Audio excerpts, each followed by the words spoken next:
Deep in the heart of a dense and ancient forest, where the trees whispered secrets and shadows danced in eerie patterns, there stood a secluded AirBnB cabin that beckoned travelers seeking solace. One moonlit night, a weary traveler named Alex arrived at the cabin, hoping for a peaceful retreat from the chaos of city life. As the night grew darker, a chilling breeze rattled the cabin's windows, and the silence of the woods was broken only by the distant howl of a lone wolf. Ignoring his unease, Alex settled into bed, cocooned by the warmth of blankets, but his sleep was troubled by unsettling dreams. Whispers of past inhabitants and the lingering presence of a forgotten legend. A haunting melody drifted through the air, awakening Alex in a cold sweat. He sat up, eyes wide, as the room seemed to pulse with an otherworldly energy. Shadows danced along the walls, and the forest outside seemed to press in on the cabin, suffocating and claustrophobic. A creaking floorboard signaled an unwelcome visitor, and panic gripped Alex's heart. He strained his ears, hearing faint footsteps that echoed his own heartbeat. The cabin's door swung open with a slow, agonizing creak, revealing a figure draped in tattered rags, a specter from the past, a hermit rumored to have once lived within these woods, scorned and abandoned by society. Frozen in terror, Alex watched as the figure drew closer, its hollow eyes fixed upon him. With a voice like rustling leaves, the specter whispered long-forgotten secrets and tales of woe, tales that chilled the very marrow of Alex's bones. Paralyzed, he could only listen as the stories grew darker, entwining with the night itself.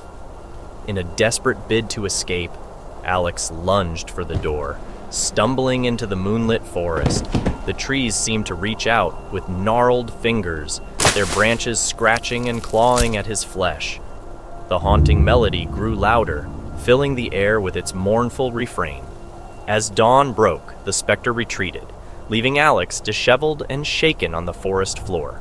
Returning to the cabin, he found no trace of the unsettling presence, just the fading echo of an encounter with the supernatural. From that night on, the cabin stood abandoned, a place whispered about in hushed tones around campfires, and those who dared to venture into the woods claimed to hear faint strains of a haunting melody, a melody that spoke of the hermit's tragic tale and the restless spirits that still roamed those ancient woods. Descent into darkness. In the heart of a towering skyscraper, an elevator known as the Abyss Transporter stood in a dimly lit corner. With its sleek metallic panels and polished glass doors, it exuded an air of modern sophistication. However, the employees who rode it regularly whispered about strange occurrences and unsettling experiences that had taken place within its walls. One stormy night, a young woman named Emma found herself working late on a project in the skyscraper's topmost floors. As the clock struck midnight, she reluctantly decided to call it a night and headed for the Abyss Transporter to descend to the ground floor.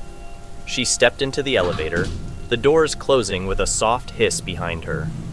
The interior was eerily quiet, and the only sound that could be heard was the distant rumble of thunder. Emma pressed the button for the ground floor, but instead of the usual smooth descent, the elevator jolted to a stop between floors. The lights flickered, casting eerie shadows across the walls. Her heart racing, Emma pressed the emergency call button. A crackling voice on the intercom assured her that help was on the way.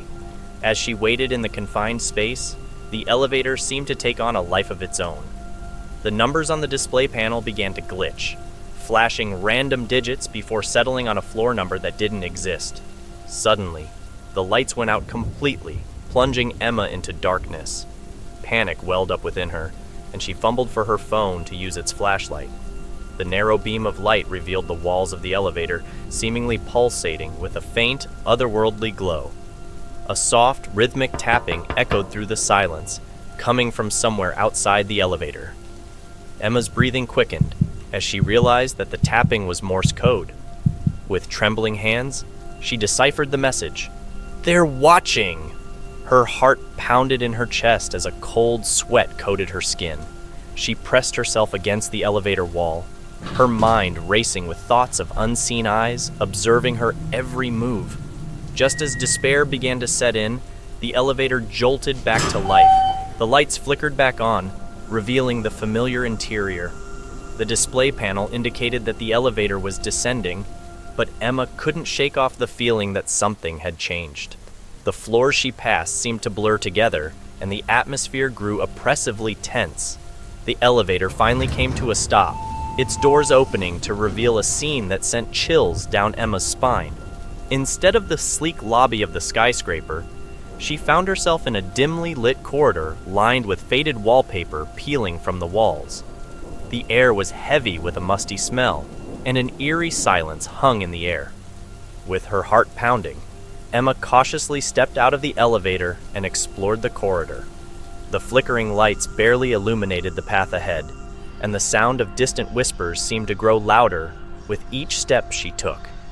The corridor seemed to stretch on endlessly, leading her deeper into a labyrinth of fear and uncertainty. As Emma wandered, the whispers turned into desperate cries, echoing off the walls. Shadows danced and twisted, taking on sinister forms that seemed to be reaching out for her. She stumbled upon old photographs hanging on the walls, each depicting moments of fear and anguish frozen in time. In a moment of terror, Emma realized that she was trapped within the memories of those who had been consumed by the Abyss transporter.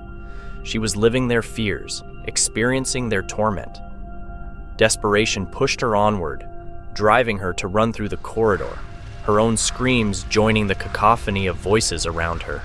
Just when it seemed she would be lost forever, the elevator doors appeared ahead, bathed in an ethereal glow.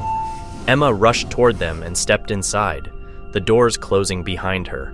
The elevator shuddered and then began its descent, the familiar numbers on the display panel gradually coming back into focus. When the doors finally opened, Emma found herself back in the skyscraper's lobby. Her clothes were disheveled, and she was drenched in sweat. She stumbled out of the elevator, shaken to her core by the nightmarish ordeal she had endured. From that day on, Emma avoided the Abyss transporter at all costs. She couldn't shake the feeling that the elevator held a malevolent force within it, a portal to a realm of darkness and despair. And as she walked away from that nightmarish experience, she couldn't help but wonder if the elevator had somehow imprinted a piece of her own fear, her own memories, onto its haunted walls.